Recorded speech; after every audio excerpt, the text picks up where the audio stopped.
자, 이번에는요.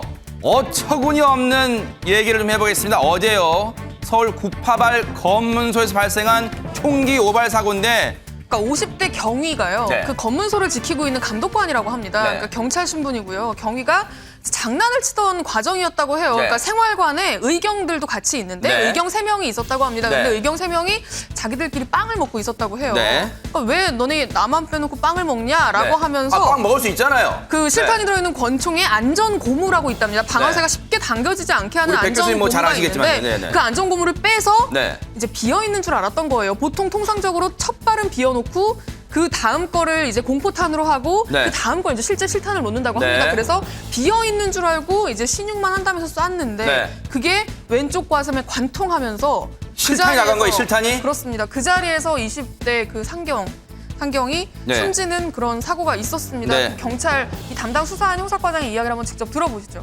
장남 삼아 나를 빼고 너희들끼리 빵을 먹고 있느냐 라고 발언을 하며 총기를 꺼내어 총을 쏘는 흉내를 내며 상호 장난을 치는 중 총기 내 실탄이 격발되어 박모 상경이 좌측 흉부에 총탄을 맞아 놀이새가 실탄으로 돼 있었다 어쨌다 그걸 떠나서 박사님 저런 장난을 왜 해요? 이 의경이 내년에 제대할 예정이었대요. 그러니까 정말 하늘이 무너지는 일이죠. 그 아버지께서 오셔갖고 자리에 주저앉으면서 난 들어가기도 어렵다. 우리 아들은 정말 사고 한 번 치지 않은 너무나 아하. 착한 아들이다라고 얘기했고 이 박상경 내년 5월 그러니까 앞으로 6개월 안에 제대하는 청춘이었습니다. 근데 아하. 정말 군대에서 저런 장난을 하고 있는 거 저는 여자로서 오늘 처음 알았거든요. 네. 어떻게 빵을 먹는다고 저런 장난을 하실 수가 있는지 물론 본인도 너무나 놀라고 비참하겠지만 네. 이런 일은 정말 두 번 다시 있어서는 안 될 일로 보입니다. 양지열 변호사님 정말 이 피해자의 부모 입장에서는 날벼락 같은 일인데 이 박경희 50대 박경희 어떤 처벌을 내려야 됩니까?